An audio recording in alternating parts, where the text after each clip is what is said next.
अस्सलाम वालेकुम नाजरीन, इरफान खान साहब है मेरे साथ। पाकिस्तान में अदारे आपस में टकरा चुके हैं। स्टैब्लिशमेंट में कई अदारे आते हैं, सुप्रीम कोर्ट भी उसमें है, मुतनाज़ा बन चुकी है। सियासी हालात ख़राब हैं, पकड़ दकड़ हो रही है। इमरान खान साहब ज़मान पार्क में बैठे हैं, कारकुनान कुछ ना कुछ पकड़े गए हैं, बड़ी लीडरशिप भी पकड़ी गई है, लेकिन उनको जो प्लानिंग के मुताबिक फैला दिया है पूरे पाकिस्तान में। क्या हालात आगे होंगे? और सदर साहब का जो उन्होंने ऐलान किया कि 9 अप्रैल को इलेक्शन करवाएं, इस पे हर रोज़ बात होती है, लेकिन नई सूरत हाल पे बात करूंगा। जी अस्सलाम वालेकुम। वालेकुम। हमारे 9 जजेस ने आज खुद नोट्स, जो सुप्रीम कोर्ट के सदर हैं, चीफ जस्टिस, उन्होंने लिया। पहले दिन ही मुतनाज़ा फैसले आने शुरू, फैसले से मतलब बातें शुरू हो गई हैं। क्या देखते हैं, जग हंसाई हो रही है? देखें, तब तक तो जो सियासी हालात खराब थे, ये सियासी जंग चल रही थी। अब मामला सुप्रीम कोर्ट में गया है और सुप्रीम कोर्ट भी डिवाइड है, जो वजाहत नजर आ रहा है। और एक तो जो आज खुद नोटिस लिया है, उस पर जो 9 जजेस बने हैं, उनमें से ही 2 जजेस ने उस पर इतराज किया है। जो पैनल बनाया गया है कि भाई, वो कहते हैं ये आज खुद नोटिस नहीं बनता, इस बात के ऊपर सुप्रीम कोर्ट को नोटिस नहीं लेना चाहिए था। तो यहीं से इब्तिदा जो है वो एक ऐसी शुरू हो गई है कि जिस जजेस ने फैसले के लिए बैठाया है, जिन जजेस ने फैसला करना है, वो खुद ही उस जज कहते हैं कि हमें गलत बैठाया गया। तो इस किस्म के मामला से आगाज हुआ है। फिर ये है कि जो सुप्रीम कोर्ट के सीनियर तरीन जज हैं, वो इसमें शामिल नहीं है। सरदार तारिक मसूद साहब हैं, जस्टिस फायज ईसा है, जूनियर जज को बना दिया गया है। और जिसका नोटिस पूरे जो कानून की बरादरी है, लॉयर्स एसोसिएशन वगैरह, उन्होंने भी लिया है और उसके ऊपर इतराज उठाया है कि भाई सीनियर जज को नहीं, जब आईनी बहरान है तो आईनी बहरान को हल करने के लिए सीनियर तरीन जज जो है वो 9 बैठने चाहिए थे, ना ये कि जूनियर जज जो है वो बैठाए जाए। फिर यह है कि जो 2 जजेस हैं, जस्टिस मज़ाहिर साहब नकवी साहब और जस्टिस हसन, जिनके नाम में आता है इजाजुल हसन साहब, उन दोनों के बारे में राय जो है वो डिवाइडेड है कानूनदानों की। और उन पे ऐसे बाज इतराजात उठाए जा रहे हैं कि भाई उनको ऐसे कोर्ट का मेंबर नहीं होना चाहिए, ऐसे पैनल का मेंबर नहीं होना चाहिए। खसूसन जो मज़ाहिर नकवी साहब हैं, उनके टेलीफोन पकड़े गए थे। और फिर यह है कि उन्होंने जो उनके खिलाफ सुप्रीम जुडिशल काउंसिल में एक केस जो है वो दायर हो गया है। अव्वल तो उनको आज खुद रिटायर हो, मतलब बेंच से अलग होना चाहिए। और वो जो अगर वो इल्जाम साबित हो जाता है, वो छोटा इल्जाम नहीं है। इन्होंने एक प्लाट की कीमत जो है 46 लाख रुपए दी है, जबकि वो कहते हैं उस प्लाट की कीमत जो है वो 76 करोड़ रुपए है। और इन्होंने वहां पर उसकी 46 लाख कीमत जो है जाहिर की हुई है। इस किस्म के उनके प्लाटों की एक लंबी तफसील जो है वो सामने आई है। अब वो सुप्रीम जुडिशल काउंसिल से पूछा गया, इनसे पूछा जाए कि इनके पास इतने सारे प्लॉट्स जो है मुख्तलिफ शहरों में कहाँ से आ गए। तो इसलिए जो जिसने आइन का फैसला करना है या आइन पर राय देनी है, वही बिल्कुल ही जिनके कहना चाहिए लोगों को उन पर एतमाद नहीं है। इस लिहाज से अगर ये कोई पैनल फैसला करता है तो उस फैसले की कोई खास अहमियत नहीं होगी। होगा तो सुप्रीम कोर्ट का फैसला, लेकिन ऐसा फैसला जिसके ऊपर हर दूसरे तीसरे जज ने एक इख्तिलाफ नोट लिखा हुआ हो, तो वो जजेस जो है वो फिर उनका कोई ऐसा असर उस फैसले का नहीं हुआ करता। इस वक्त भी बाहर नजर आता है, जो पहले दिन की बहस वहां हुई है, उसमें जस्टिस मंसूर अली शाह और वो जो इस्लामाबाद हाई कोर्ट से अतर मिनल्ला, जस्टिस मंदो खेल, जस्टिस याहिया अफरीदी, इनकी राय बिल्कुल मुख्तलिफ है। और जो पंजाब के जज ने अपने इजाजुल हसन साहब और मज़ाहिर नकवी साहब, जो कि ग्रुप कहलाता है चीफ जस्टिस का, वो उनकी राय जो है वो और है। तो इस लिहाज से डिवाइडेड जजेस जो है डिवाइडेड है इस मामले के अंदर। तो इस अगर ये कानूनी लड़ाई लड़ी भी गई, कोर्ट के अंदर आई भी, और फिर ये है कि वो ये कहते हैं कि हम जल्दी फैसला कर देंगे, ज्यादा देर नहीं चलेंगे। आईनी मामलात के अंदर बाकायदा तफसीली बहस होती है, उसके बाद फैसले किए जाते हैं। इसलिए मैं नहीं समझता कि ये कोई ان ججز کا اگر یہ کوئی فیصلہ کرتے ہیں تو اس کی کوئی اہمیت خاص اہمیت ہوگی. اور سوال صرف یہ ہے کہ بھئی فیصلہ الیکشن کمیشن کا فیصلہ اعلان کرنے کا حق کس کا ہے؟ چیف الیکشن کمشنر کا ہے. جج صدر پاکستان بھی دے سکتے ہیں. اس کے اوپر انہوں نے خود نوٹس لیا تھا اور وہ جسٹس مندو خیل صاحب تو یہ کہتے ہیں کہ یہ ہمارا کیس ہی نہیں بنتا کہ ہم اس بات کے اوپر از خود نوٹس لیں. اگر کوئی ریٹ ہمارے پاس آئے تو پھر ہمیں بیٹھنا چاہیے. اس لیے یہ سیاسی یہ جو آئین کے جو ججز کے درمیان لڑائی شروع ہونے والی ہے یا اختلاف رائے جو سامنے آنے والا ہے، یہ مزید اختلاف جو ہے وہ زیادہ کرے گا، اہمیت کو کم کرے گا اور لوگوں کے دلوں میں شبہات جو ہے اٹھیں گے اور سیاسی لڑائی جو ہے وہ اور پرولونگ ہوگی. جبکہ دوسری طرف جو گولڈمن سیکس ہے، جو بڑا مشہور مالیاتی ادارہ ہے، جو جس کی رائے بڑی دنیا میں مانی جاتی ہے، اس نے آج جو رپورٹ جاری کی ہے وہ ڈیلی مختلف ممالک کے بارے میں اور مختلف پارٹس کے اوپر رپورٹ جو ہے وہ جاری کرتے ہیں. اس میں انہوں نے کہہ دیا کہ آج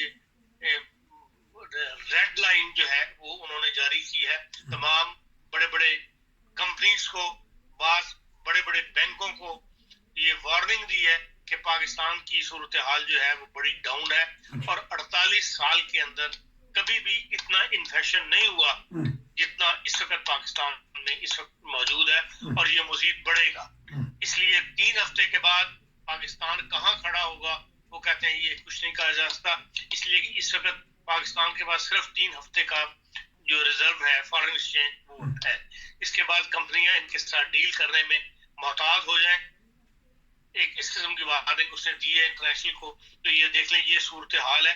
اور عام آدمی کو انہوں نے پاکستان کے عام آدمی کو مشورہ دیا ہے کہ وہ 1 سال کا راشن وغیرہ جو ہے وہ اس وقت بھر لیں، ہر بندہ سٹور کر لے، کیونکہ 1 سال میں پاکستان کی مزید صورتحال جو ہے وہ بگڑنے کا امکان ہے، سدھرنے کا امکان نہیں ہے اور پرائسیں وہاں جائیں گی کہ یا تو بھوک پڑ جائے گی، انسان پھر خریدنے کے قابل نہیں رہے گا کہ استطاعت نہیں ہوگی ایک آدمی کی کہ وہ مارکیٹ سے کوئی چیز خرید سکے. اس لیے انہوں نے مشورہ دیا ہے کہ بھئی آپ ابھی سے 1 سال کا جو ہے بھر سکتا ہے راشن وہ بھر لے. بہرحال یہ صورتحال میں ملک کھڑا ہوا ہے. اس کے اندر ہم اسی بات پہ لڑ رہے ہیں کہ بھئی الیکشن ہونے چاہیے یا نہیں ہونے چاہیے یا کون رائٹ یا لیفٹ پہ ہے. تو بہرحال یہ ایک خطرناک صورتحال دن بدن جو ہے پاکستان کے گرد اپنا گھیرا جو ہے تنگ کر رہی ہے. عدالتی طور پہ متنازع بن گئے ہیں، سیاسی طور پر ہم آپس میں لڑ رہے ہیں، معاشی طور پہ تباہ ہو گئے ہیں. آپ ہر روز کوئی نہ کوئی ایسی خبر دے دیتے ہیں جس کی وجہ سے لوگ کمنٹس بھی کرتے ہیں، پوچھتے بھی ہیں. تو یہ تھوڑا سا اور بتا دیجیے گا کھول کے، کیونکہ کل ہم نے خبر دی تھی کہ شاید ٹیکس لگائیں جو لوگ باہر آئیں گے. آج آپ نے کہہ دیا کہ ایک رسالے میں ایک ادارے نے کہہ دیا کہ 1 سال کا راشن اکٹھا کر لیں. تو رسالے کا دوبارہ نام بتا دیجیے گا اور تھوڑی سی اور کھول کے نہیں ہے. گولڈمن سیکس اپنا انویسٹمنٹ بینکنگ ہے، بہت بڑی انویسٹمنٹ کمپنی ہے گولڈمن سیکس امریکن جو ہے. اچھا، دنیا کی چند بڑی جو مالیاتی ادارے یا جو انویسٹمنٹ بینکنگ ہے ان میں سے کس کا نام ہے گولڈمن سیکس کا. انہوں نے رپورٹ جاری کی ہے. ایک رپورٹ ناظرین جاری ہوئی ہے کہ جس میں کہا گیا کہ پاکستان کے حالات خراب ہونے والے ہیں. 3 ہفتے کا صرف ہمارے پاس ریزرو رہ گیا ہے، ابھی تک پیسے نہیں ملے اور اس کے بعد جو قحط سالی ہو گئی اور جو آپس میں لڑائی جھگڑا کا خطرہ ہے، تو اس لیے انہوں نے کہا ہے کہ 1 سال کا اپنا ذخیرہ کر لیں. تو آپس میں پھر تو لڑ پڑیں گے، عوام لڑ پڑیں گے جس طرح سری لنکا کا حال ہو گیا. تو ہمارے سیاستدانوں کا کیا بنے گا پھر؟ سیاستدانوں کو کیا ہمیں ملک کی فکر پڑے گی؟ آپ کو سیاستدانوں کی فکر ہے؟ ملک بچنا چاہیے، اس کے لیے کوئی نہ کوئی جو صورتحال سامنے بڑھتی جا رہی ہے اور نظر یہی آ رہا ہے کہ اس کے کوئی نہ کوئی انٹرنیشنل لوگ جو ہے سازش مطلب شامل ہے کہ پاکستان کو اس پوائنٹ پہ لا کے کھڑا کر دیا گیا اور اب سب جو ہے ہاتھ پیچھے ہٹا رہے ہیں، پیچھے ہٹ رہے ہیں اور کوئی اس وقت ہر طرف سے پریشر ہی آ رہا ہے، کوئی مدد والی بات نہیں کرنا. اور بلکہ گولڈمن سیکس نے بھی یہ لکھا ہے کہ بھئی یہ IMF جو ہے اس وقت ٹوٹل امریکہ کی بات مان رہا ہے اور کہ ان کی پالیسی یہی ہوتی ہے کہ بھئی ایک دفعہ کھلی چھٹی دے دو ان کو اور جو آپ کے معاہدوں کی خلاف ورزیاں کرتے رہیں یہ چپ رہتے ہیں، ان کے اوپر प्रेशराइज नहीं करते, सिर्फ याद दिलाते रहते हैं कि आप ये भी खिलाफ वर्जी कर रहे हैं, ये भी खिलाफ वर्जी कर रहे हैं।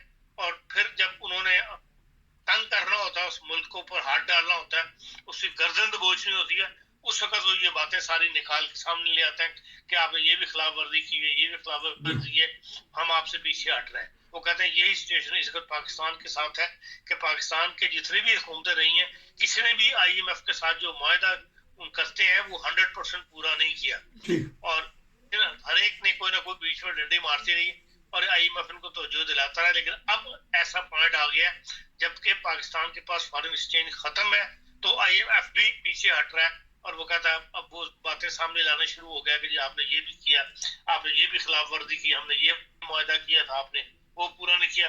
11 पॉइंट वो बताते हैं गोल्डमैन सैक्स वाले कि IMF और उनके दरमियान, पाकिस्तान के दरमियान, हुकूमत के दरमियान 11 पॉइंट पर इस वक्त भी इख्तिलाफ मौजूद है, और IMF प्रेशर उन 11 पॉइंट्स पर है कि आप ये 11 पूरे करेंगे तब हम आपसे पैसे देने की आपसे बात करेंगे। और जब IMF नहीं देता तो फिर दूसरों को भी उनके फोन चले जाते हैं और दूसरे भी रकम नहीं देख लें। आप ये देख लें कि जो हमें उम्मीद लगी थी सऊदी अरब से, जो हमें उम्मीद लगी थी कतर से, जो UAE से, वो भी अभी तक कोई पैसा जो है वो नहीं आया। और इंटरनेशनल तौर पर ऐसे घेरा है अगलों ने कि चीन से भी पाकिस्तान के ताल्लुकात जो है वो खराब करवा दिए हुए हैं। इसलिए दिन ब दिन हमारे हालात, सूरत हाल ऐसी बन रही है, ये बन चुकी है, बल्कि गोल्डमैन सैक्स ने तो साफ लिखा है कि डिफॉल्ट हो चुका है पाकिस्तान, सिर्फ अनाउंसमेंट खुद भी बाकी है, बाकी उन्होंने लिखा कि डिफॉल्ट हो चुका है। तो बहरहाल इस सूरत हाल के अंदर, मुल्क के अंदर सबसे ज्यादा जो असरअंदाज होगा वो वहाँ का शहरी होगा, आम कॉमन आदमी होगा, जो बेचारा मेहनत मजदूरी करके अपना पेट पालता है। सियासतदानों के पास तो इतना पड़ा हुआ है कि ये तो अपनी जिंदगी उसी तरह गुजारते रहेंगे, लेकिन असल चीज तो ये है कि भाई ऐसी अफरा तफरी ना पैदा हो जिससे मुल्क हाथ से जाए, मुल्क हाथ से जाए। क्योंकि आप अंदर की बात बता देते हैं कि तब भी तो हमारे वजीर आजम कल आके रोए हैं कि हम ये चीज़ें छोड़ेंगे, अपनी जाशियाँ छोड़ेंगे, अपनी जो सहूलियात हैं वो छोड़ेंगे, लेकिन फ़ौज की तरफ से वो थोड़ा सा डर गए हैं। वो कहते हैं कि वो खुद अदारा फैसला करेगा। तो आया जो हमारा दफाई निज़ाम है उसके ऊपर भी कुछ अखराजात कम होंगे? देखिए, दिफा के अंदर जो इस वक्त को हमारी कोई लड़ाई तो किसी से नहीं हो रही ना, जो रूटीन के अखराजात हैं, जो फौज की जो अपनी एक्सरसाइज वगैरह करती है, जो उनकी तनख्वाहें हैं, वो तो आप रोक नहीं सकते हैं, तनख्वाह तो नहीं रोक सकते किसी की। सिर्फ ये है कि भाई सबसे कहा जाएगा कि देख के अखराजात करो, कम से कम अखराजात अपने करो, जो जरूरी अखराजात है वही करो। नया असला वगैरह नहीं खरीदा जाएगा, इसका मतलब नया असला उसी को तो खरीदा जाता है जब आपके पास वाफर पैसा हो। जब वाफर पैसा नहीं है, फॉरेन एक्सचेंज नहीं है, आपको कोई टैंक जो है वो रुपए में तो नहीं बेचेगा ना, या कोई मिसाइल आपको रुपए में तो नहीं बेचेगा, उसके लिए लाजमी आपको फॉरेन एक्सचेंज चाहिए। जब वो नहीं होगा तो फिर आपके पास रुक जाएगा, आपकी फौज का भी महदूद हो जाएगा। तो आखिर में बता दीजिएगा, हमारे वजीर दिफा अगर आपको खबर पे तबसरा कोई करना चाहें तो गए हुए अफगानिस्तान, अफवाज के कुछ अफसरान भी हैं, क्या लेने देने गए हैं? मसला ये है कि इस वक्त पाकिस्तान और अफगानिस्तान के बॉर्डर 4 दिन हो गए बंद हुए हुए, 7,500 ट्रक बॉर्डर पे खड़ा हुआ है जी, तो बॉर्डर क्रॉस नहीं कर सकता जी। आपने पता नहीं दोरखम बॉर्डर देखा कि नहीं देखा, वहां 7,500 ट्रक खड़े होने की जगह नहीं जी। पेशावर तक लाइनें लगी हुई हैं ट्रकों की जी, और बॉर्डर को खोलना मुश्किल हुआ है, इसलिए इस आमदोरफ्त के अंदर तहरीक तालिबान वाले भी आ रहे हैं। जो इंटरनेशनल प्रेस ने लिखा है मुलाकात के हवाले से, वो यही कह रहे हैं कि भाई मुलाकात में जो है यकीन दहानी नहीं कराई, अफगानिस्तान ने कोई यकीन दहानी नहीं कराई कि वो तहरीक तालिबान पाकिस्तान के ग्रुप्स जो अफगानिस्तान में मौजूद हैं उनके ऊपर हाथ डालेंगे या उनको पकड़ के अफगानिस्तान के हवाले करेंगे। वो आगे से अपनी बात करते हैं कि हमारे अफगानी जो पाकिस्तान की जेलों में बंद है, आप वो हमारे हवाले करें तो फिर हमसे बात करें। और आपको पता है कि हम हमेशा से तालिबान की ये हो रही है, जो अफगान तालिबान है, कि वो चाहे अमेरिका हो, चाहे यूनाइटेड नेशन हो, चाहे यूरोपीय यूनियन हो, वो पहले अपनी बात मनवाते हैं और उसके बाद फिर हामी भरते हैं कि हाँ हम दोहा मुआहदा आपने देख लिया, कितनी दफा दोहा के अंदर मुज़ाकरात होते रहे, उसमें हमेशा तालिबान ने पहले अपनी बात मनवाई, ये कहा कि हाँ हम आपका काम ये कर इतना हद तक कर देंगे, लेकिन पहले हमारी बात माने। और यही सूरत हाल जो है, आज अखबार ने लिखा है, हेराल्ड ट्रिब्यून ने, कि पाकिस्तान जो पाकिस्तान को वफद गया है, यही दरपेश है कि पाकिस्तान उनसे कहता है कि तहरीक तालिबान पाकिस्तान के जो ग्रुप वहां मौजूद है अफगानिस्तान में, उनको हमारे हवाले करो, या उनके ऊपर कोई ऐसी पाबंदी लगाओ कि उनको वो पाकिस्तान का बॉर्डर क्रॉस ना करें, पाकिस्तान की तरफ ना जाए। उसकी वो यकीन दहानी नहीं कराते। वो ये कहते हैं कि आप हमसे ये बात करें कि हमारे लिस्ट देते हैं कि भाई ये अफगानी पाकिस्तान की जेलों में बंद है, आप उनको हमें रिहा करके हमारे हवाले करें। तो कल की मीटिंग जो है वो उसको बज़ाहिर इंटरनेशनल प्रेस यही कह रहा है कि नाकाम रही है। तहरीक तालिबान भी बीच में आ जाएगी, तो ऐसे हालात में तहरीक लब्बैक भी कूद पड़ेगी। आया रुख फेरने के लिए कोई मजहबी मामला तो नहीं छेड़ देगी हुकूमत, या कोई बड़े जो हमारे अदारे हैं? हुकूमत को तो अकल करनी चाहिए, मजहबी मामलात को इस वक्त दबाना चाहिए। सिर्फ ये है कि जो तहरीक तालिबान के हमदर्द यहाँ बैठे हुए हैं, वो बहरहाल उनकी सपोर्ट करने के लिए हरकत मैदान में मौजूद है। अगर उनकी तरफ से कोई इशारा मिलेगा तो यकीनन वो उनको सपोर्ट करने के लिए कोई ना कोई नया वाकया कर देंगे। इसलिए हुकूमत को तो इन जो इंतहा पसंद तंजीमें हैं या उनके जो हमदर्दियां मौजूद हैं, उनको कंट्रोल करना चाहिए। उनको कंट्रोल करना चाहिए। मुल्क के हालात बहुत संगीन हो चुके हैं। आपका बहुत शुक्रिया कि आपने आज फिर दोबारा वक्त दिया। नसीर को इजाज़त दीजिए। अस्सलाम वालेकुम।